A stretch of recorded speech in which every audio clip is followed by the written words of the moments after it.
Okay. Thanks, John. Thanks, everyone, for sticking around. Let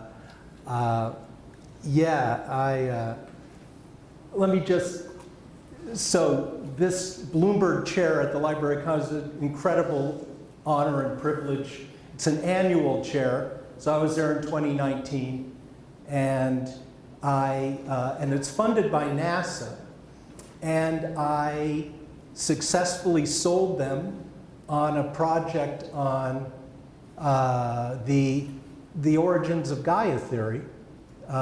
In fact, NASA, because James Lovelock, if you're familiar, his name will come up a few times, the British scientist contracted for NASA in the 60s, and then NASA, over the next couple of decades, funded a lot of the work that Lovelock and his collaborator Margulis did on the Gaia hypothesis. But as my project evolved in the milieu of this NASA-inspired multidisciplinary front called Astrobiology, which is basically just the study of life in the universe. And what the Gaia hypothesis did was sort of take the outward view that NASA is always pushing out and flip it back on the Earth itself. So I'd always wanted to deal with this paper called Water Gaia, which came out in 2010. And so I'm the one who's revisiting this 12-year-old paper. And as I was writing this up for this conference, I realized this is, it's entirely in the spirit of astrobiological Gaia as I pursued that theme and then directed a meeting on that theme in September of 2019. So, I apologize. I'm just going to blast through this paper, try to keep you awake. It grew by one page after yesterday, as you'll see right at the beginning of my talk, and you'll see why. All right, Water Gaia Revisited.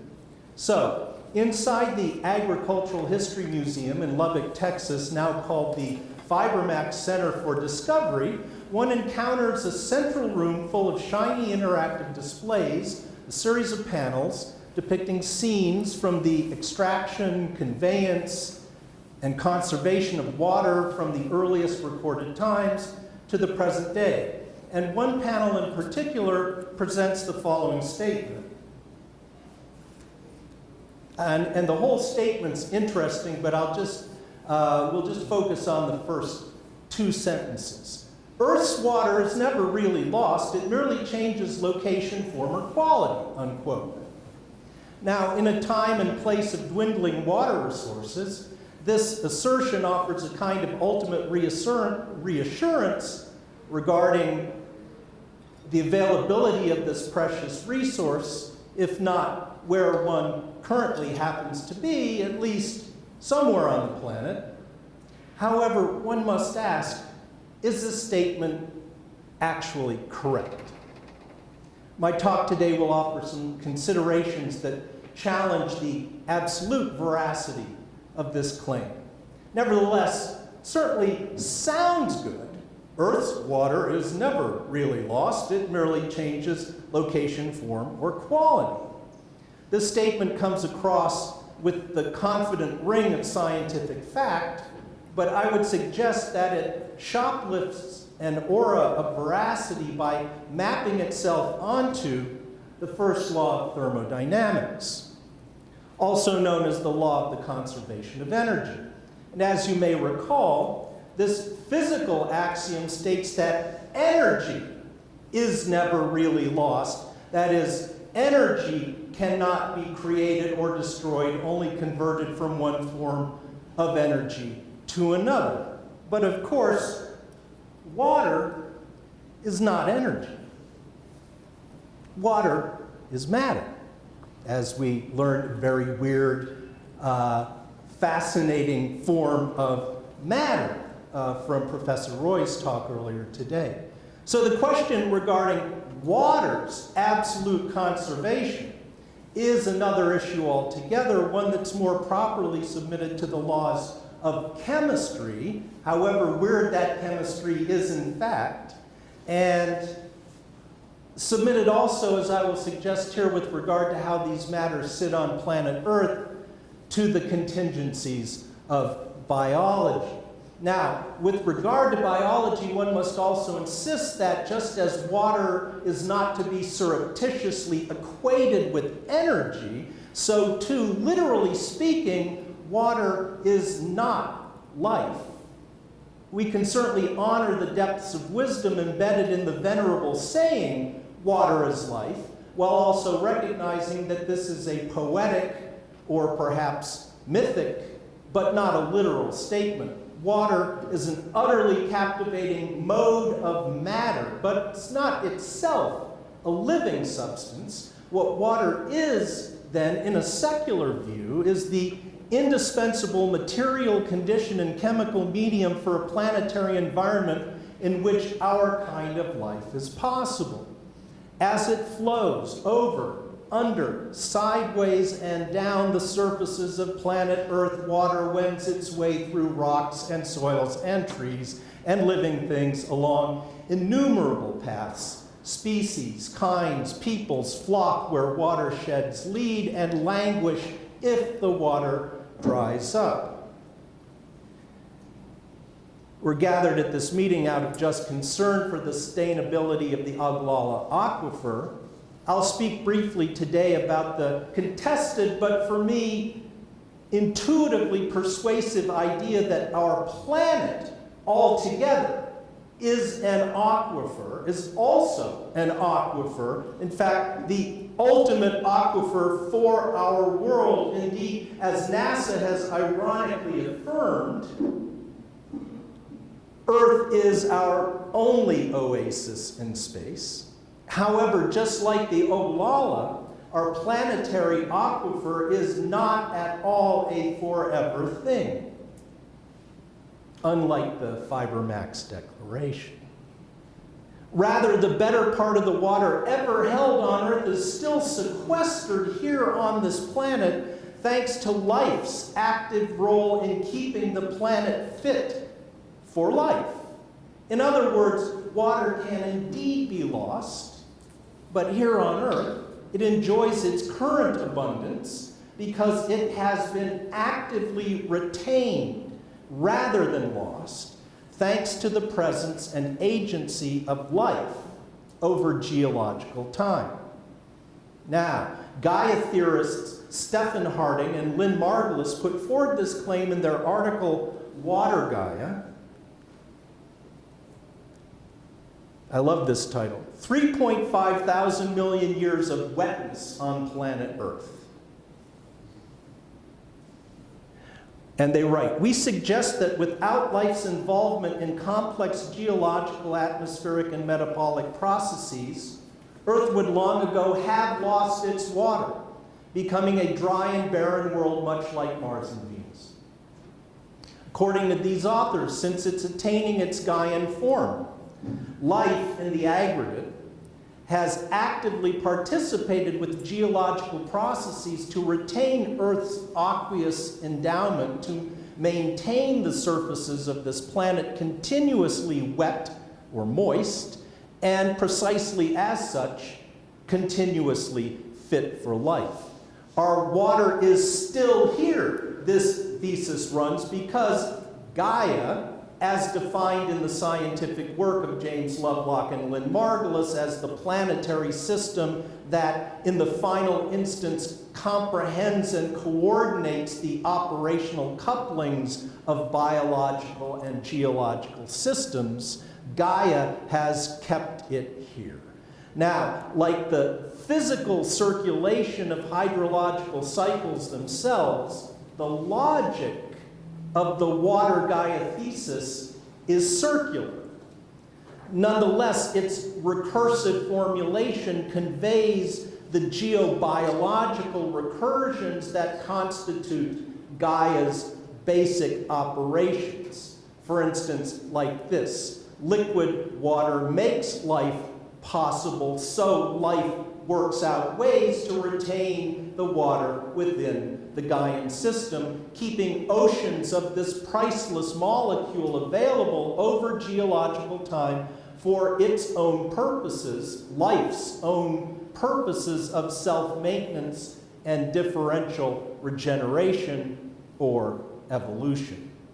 Now, in contrast, let's consider our neighbors Venus and Mars. Planetary scientists are largely agreed that as young planets along with Earth, both Venus and Mars had relatively abundant water several billion years ago.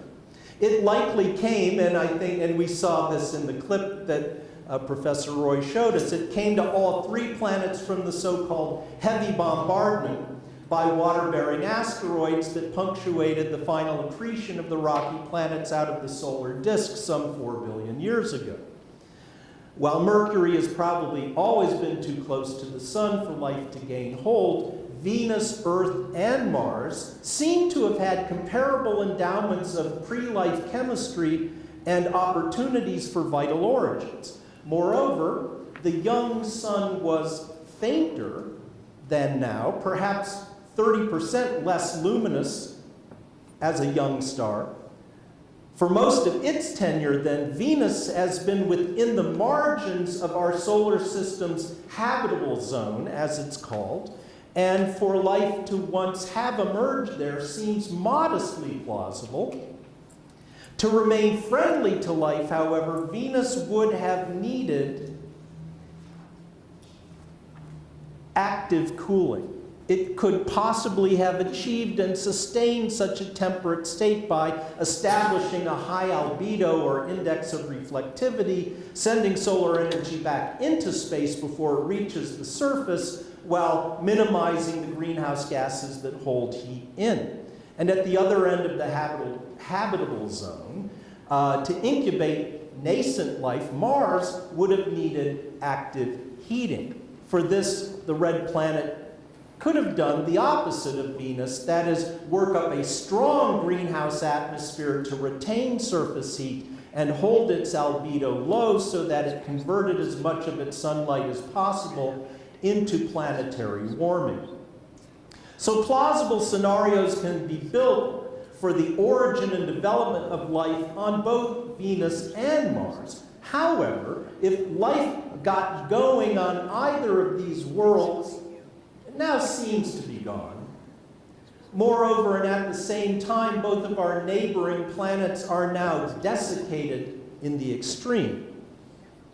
The water Gaia thesis suggests that a major factor in both planets' drift towards their present state has been either the sheer absence of life altogether or the unhappy loss of the nascent life needed to set up the negative or regulatory feedback, Gaian feedbacks within their atmospheric regimes that allow for habitable climates sustained over geological time.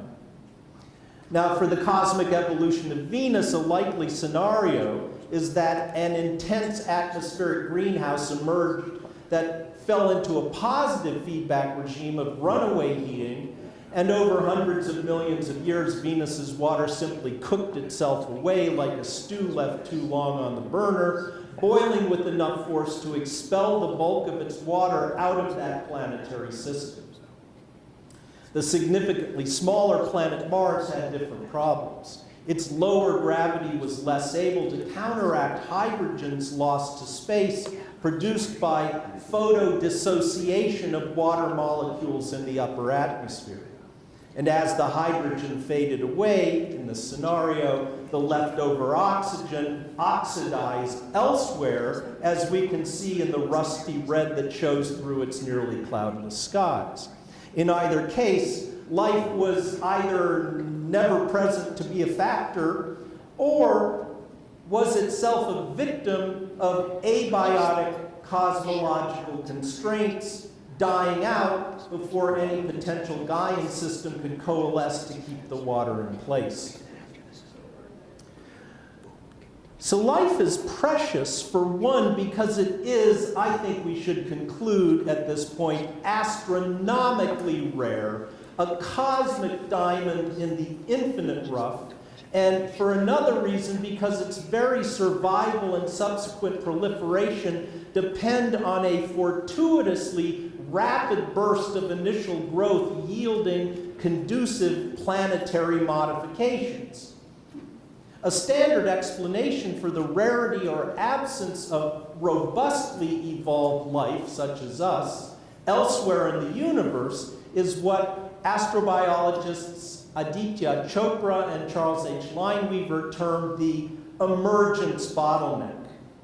That is, the immediate difficulties of getting life started in the first place, even in the so-called habitable zone, as determined by strictly physical criteria of solar luminosity and distance between star and planet. The complexities involved in getting a living system to emerge out of a prebiotic mix of molecules are certainly massive. Yet, given the age and unfathomable immensity just of the observed universe and the now verified cosmic profusion of exoplanets, one imagines that there could have been billions and billions of trial runs for life. And we know that, lucky for us, at least one of them succeeded. Nevertheless, in their article, The Case for a Gaian Bottleneck, The Biology of Habitability, Chopra and Lineweaver offer a supplementary biological reason for the current state of non-evidence regarding life beyond Earth. And this is what they call the Gaian bottleneck. If life emerges on a planet, it only rarely evolves quickly enough to regulate greenhouse gases and albedo, thereby maintaining surface temperatures compatible with liquid water and habitability. Such a Gaian bottleneck suggests that one, extinction is the cosmic default for most life that has ever emerged on the surfaces of wet, rocky planets in the universe, and two, rocky planets need to be inhabited to remain inhabitable. In the Gaian bottleneck model, the maintenance of planetary habitability is a property more associated with an unusually rapid evolution of biological regulation of surface volatiles, that's the atmosphere, than with the luminosity and distance of the host star, which is the standard physical explanation of habitability.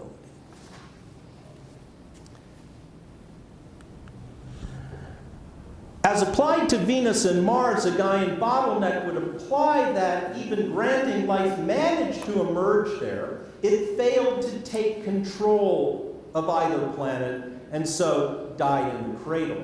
Or again, it was unable to achieve a Venusian or a Martian version of Gaia and so clinched its own maintenance of habitability. As we've already noted, these living dynamics would have had to involve the retention of water in the liquid phase amenable to all but the most extreme metabolisms. In these scenarios, then, Gaian bottleneck scenarios, extraterrestrial life in our own solar system would have suffered the more common cosmic fate of early elimination or a failure to pass through the Gaian bottleneck. We see that when it comes to cosmological perseverance, it's not enough just for life to get going. Like infants everywhere, nascent life is the most fragile. Even as our planet evolved geologically as a rocky world, early life's own effluents and accumulated deposits reworked its conditions, inevitably altering its chemistry and its terrain. Proliferating species of early life had to evolve along particular pathways that furthered their own continuation and that of their neighbors, that is, their living neighbors. And one crucial strategy was the formation of symbioses. On Earth, mutualistic relations among different life forms, all microbial at the outset, arose to cultivate and exploit the creative multiplicity of living possibilities. Gaia theory posits that this inherently diversifying life works to enhance its own scenes of habitation. both for itself and its ecological neighbors, and the life that increases the general fertility of a community niche tends to persist. And regarding water retention, a cosmological problem to be overcome is that any, and this is from the Water Gaia essay, any chemical or physical process that liberates hydrogen from water molecules may in principle lead to water loss from a planet.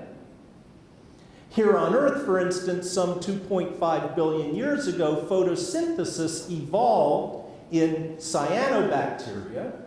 This biological process splits hydrogen from its oxygen partner in order to bind it to carbon. And otherwise, diatomic hydrogen atoms left to themselves are so nearly weightless that Earth's gravity alone cannot hold them in. So how does life keep Earth's hydrogen from departing the biosphere, leading to an inexorable desiccation? Well, first, let's credit living systems with ways and means to detect and recognize water, schemes to keep it handy, even while enduring a drought, like our friend the cactus. Harding and Margulis underscore the cognitive issue at hand and report that life's sensitivity to water quantity and saltiness seems to be the most elemental of all senses. For instance, born to water at their origin, living cells also locate and sequester the water needed for their own internal operations by producing and maintaining semi-permeable membranes with receptors conducting the chemistry of water toward its elemental metabolic reactions. From the water retained by cellular encapsulation to the biosphere altogether, keeping the planetary aquifer well charged, life appears to have practiced many methods to supply its perpetual thirst. As we've noted, the primary producers among the biota that do the oxygenic form of photosynthesis literally take on substance by splitting the hydrogen from water molecules to build carbohydrates. Moreover, all the while, they recycle an environment that continuously reinstates its watery medium. For instance, with a characteristic combination of biological and geological dynamics, one major Gaian cycle starts with the kind of photosynthesis that frees oxygen as a byproduct. So the first process here, carbon dioxide plus water yields carbohydrate and oxygen. Yet the oxygen freed biologically by photosynthesis immediately becomes available, not just to, it enters the atmosphere where it becomes available to bind with and mop up ambient hydrogen molecules. This occurs particularly in the upper atmosphere, where potentially escaping hydrogen tends to congregate. The availability of ambient oxygen then effectively brings about the reconstitution and recapture of water through abiological processes of geological mingling and chemical bonding, and that's the second process here. You take two hydrogen diatomic atoms, add some diatomic oxygen, and you get your water right back. So this specific chemical sequence is just one of a dozen other modes of water retention through biotic and abiotic processes surveyed by Harding and Margulis in the Water Gaia essay. All of these various processes involving aerobic and anaerobic bacterial cycles that sequester hydrogen, and also the long-term carbon cycle that Gaia theory reads as a primary planetary temperature regulator, maintaining the clement conditions that keep liquid water moving through its many textured pathways. And finally, the water Gaia thesis may well be Margulis's most profound response to her longtime collaborator Lovelock's particular vision of the Gaia system that Margulis developed with Lovelock's protege Harding in the spirit of Lovelock's own science. So it's important here to see the Gaian system as Lovelock treated it, as emerging from more than just life in the aggregate. Lovelock views Gaia as what he typically calls a coupled system, arising from the mutual interpenetration of living systems and non-living and geological matter. And the most unexpected, I think, but telling component of the water Gaia thesis may be its sketch for the plausible involvement of water retention, planetary water retention, in the origin and perpetuation of the Earth system of plate tectonics. Now, this map of the plate boundaries makes it clear that these fault lines primarily occur running down the middle ridges and at the edges of oceans, where the continents well up from the seas of water. It's also good to remember that plate tectonics only emerged as a broadly accepted geological supertheory during the same period of the later 20th century in which the Gaia concept also made its appearance. So the water Gaia thesis absorbs the seemingly abiotic dynamics of plate tectonics into a fully Gaian description like that. The Gaian view of plate tectonics clinches the message that diversifying life has always been deeply integrated with an evolving geological environment. And in a recent memoir of his collaboration with Margulis, titled Gaia and the Water of Life, Stephen Harding encapsulates their arguments in Water Gaia.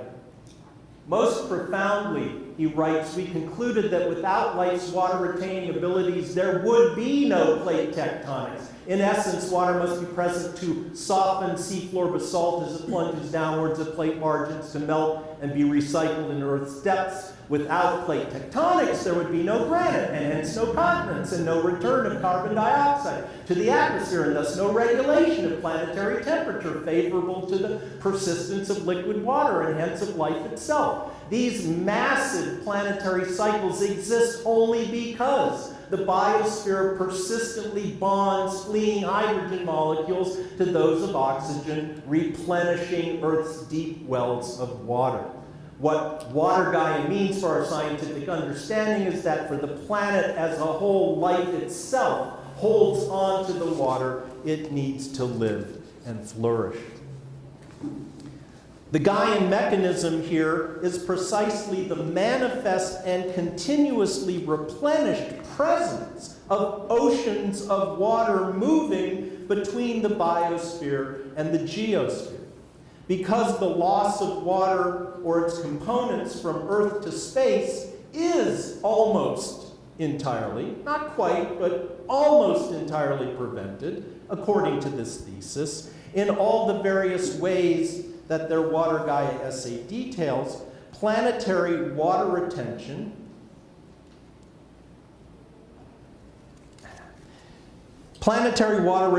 is actively and continuously achieved. In this way, the Gaian system ensures the terrestrial presence of sufficient water to carry out the various forms of mineral hydration and lubrication necessary to keep the dynamics of plate tectonics in motion. Harding and Margulis suggest that these precise considerations yield, that got squished in. It says, yield, quote, an interesting and appropriately circular Gaian dynamic, which is no life, no water. No water, no plate tectonics. No plate tectonics, no life. Last paragraph. To sum up then, Earth's hydrological cycles are themselves much more than just water in the aggregate as it runs its planetary courses. Much more than just solar and thermal energies, forces of gravity, strictly geological dynamics, and meteorological systems are in play. Rather, water's global movements run around and through the organic pulsations of living systems. And Professor Roy's clip was excellent here because it explained how the cohesion of water allows plants to pump. I mean, in other words, water is not just, plants are not just passive conduits for water, but actively pump it by using its own properties of cohesion. So water's flows are processed both through biological pumps, for instance, by evapotranspiration in plants, and by passage through its rocky geological channels, whose biotically enhanced weathering by water releases nutrients locked up in geological formations from previous eons. So the water Gaia thesis, I would submit, is an especially powerful reminder that no earthly formation can be taken for granted either as eternal or as independent of far wider environmental and ecological contingencies. The protection of what we like to call natural resources would seem to be a thing that Gaia has been doing on its own behalf for the 3 billion years of its operation. Viewing local formations against their planetary horizon, then, our regional aquifer is one major tributary of an Earth system whose replenishment is inextricably tied to Gaia's own self-maintenance. Thanks a lot. There you go.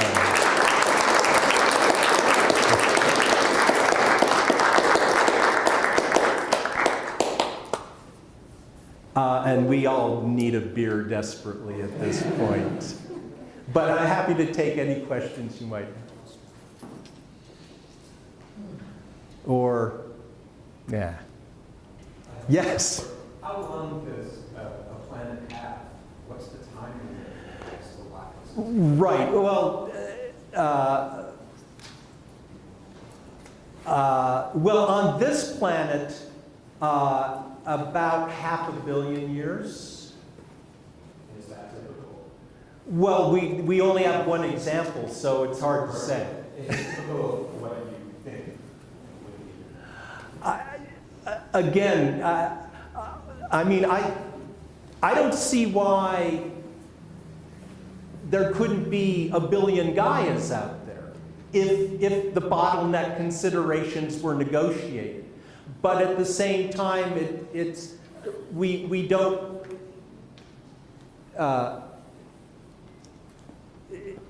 We don't want to project our particular Earth chemistries entirely on what we would expect to be happening on these other planets. So you would leave, I think, plenty of room for different kinds of, different possibilities of metabolic living systems to work it out in however their precise chemistries were operating. The key consideration is the takeover of the planet. So one thinks if life emerges, it emerges in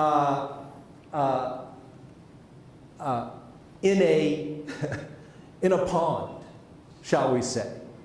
That is, it kind of, and then it proliferates because there's, one would imagine, sort of a free chemical lunch at the start. And so, but what life has to do is get out of that pond, and of course water is a really handy way of running downstream to, and then entering into a planetary circulation. But Gaia and this is, Gaia doesn't, I mean, if you accept the Gaia idea, Gaia follows after the emergence of life and the proliferation of life into a planetary formation, and that's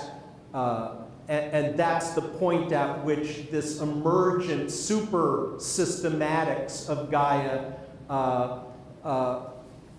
hypothetically arises to conduce to the continuation of habitability.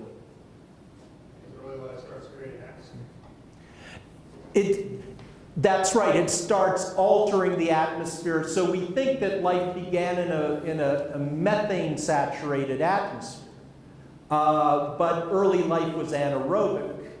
So there are still anaerobic methanogens that are some of the earliest, we think, some of the earliest kind of life forms that preserve these earliest conditions and ways of operating. When the cyanobacteria evolved, that led to what's called the Great Oxidation Event, the GOE, and gradually then the methane was pulled down, presumably to a large extent by metabolic capture, and the oxygen started pumping up. And then all the anaerobes had to hightail it into the mud because oxygen was a poison. And then so other kinds of life then eventually evolved that could metabolize the oxygen, and then they got the energy boost of the much more powerful kind of metabolism that can be developed using oxygen as a nutrient.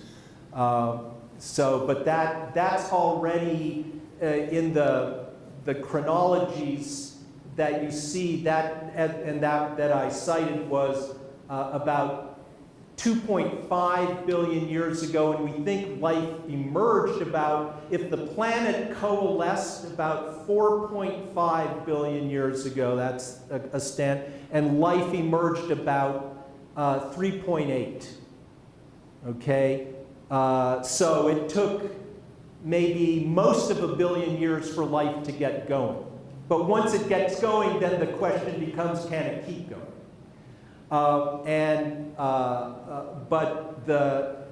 then I kind of put Gaia down, maybe 500 million, roughly, give or take 100 million years. Gaia coalesces about 3 billion years ago. Give it an evolution. All life at this point is bacterial. Okay, so the eukaryotic cell is not evolved yet. It was the world of the prokaryotes in the first 1 or 2 billion years. But then you get your cyanobacteria that used to be called the blue-green algae, you might recall from an older textbook. But they weren't really algae, they were blue-green bacteria.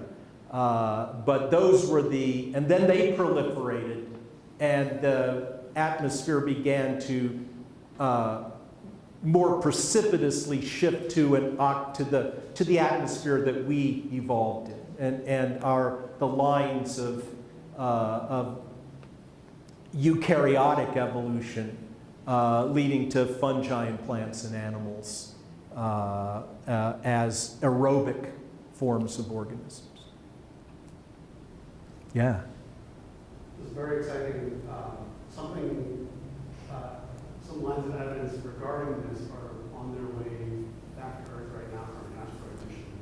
Took a sample from a near Earth but early universe asteroid last year, and that they know it contains water-bearing molecules, and that is set to land in Utah sometime in 2023. So.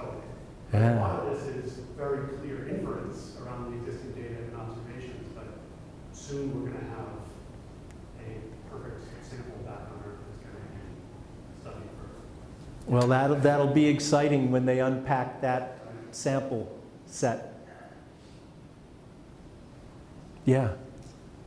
So, Bruce, the first billion years, what was the Earth's spirit? Earth spirit? Free guy. If we think of the materials of this universe as having spirit beyond what we think of as people, what about that first billion years? What is that? Well, I don't.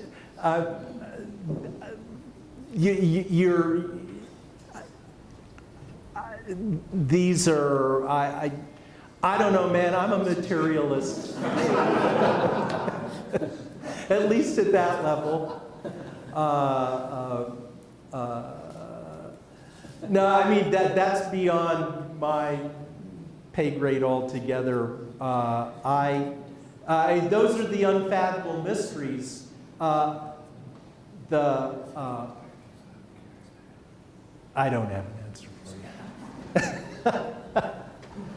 Yeah. Okay, so I'll be honest, I'm ignorant to all of this before you talk, so I'm going to crawl and trip my way to the question. Okay. I even looked up just Gaia theory while you were talking and did it. And this is what it said, so I'm going to read this and then I'm going to ask Okay. you a question. Living organisms interact with their surroundings on Earth to form a synergistic and self-regulating complex system that helps to maintain and perpetuate the conditions for life on the planet. Right. Sound good? Yep. Okay. Where human beings right now seem to be pretty bad at that little definition there. Yeah. Particularly here on the Llano Estacado, we're just going to get real hyper-local. Yeah. That's the whole reason for this Oglala conference. Yep. We're not really using our water super well. How is Gaia theory and water Gaia addressing human agents interacting in this cycle that's trying to maintain some sort of synergistic balance? Yeah. No, that's Gaia is oblivious to our problems. To me, it's the other way around. If we and I think there's a implicit spirituality there if you want to go for it. That when Gaia got going, as we were saying, it was an entirely prokaryote. It was just a world of bacteria gradually diversifying.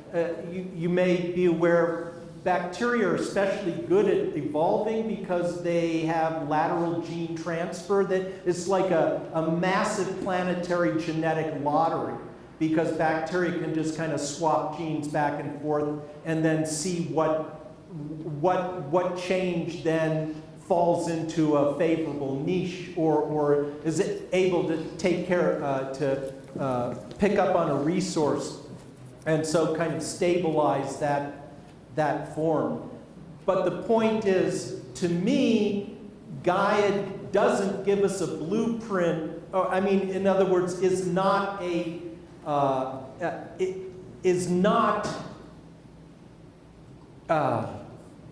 tending to our business. We are.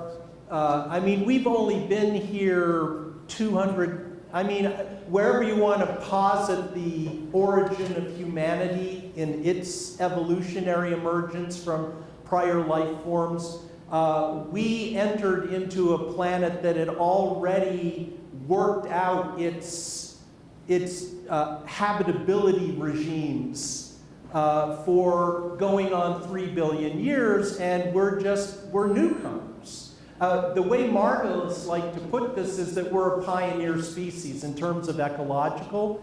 The ecological concept that when new species evolve, they're like everything is new, and they may enter, as we did, into a world that was incredibly favorable for our proliferation. But this is getting to Iñaki now. But then Margolis says, if you're a bacterium in a petri dish, which has a really tasty nutrient substrate, you think life is great until you hit the limits of the petri dish. And that's what we're doing now. We thought we had an infinite growth we thought the Petri dish had no limits. But now we're hitting these planetary boundaries of, that are going to, we're crashing into them. So to me, the benefit of meditating on Gaia is as a way of getting our thoughts back toward the agenda of integration into the rest of the biosphere rather than any idea of our mastery of or domination of the biosphere.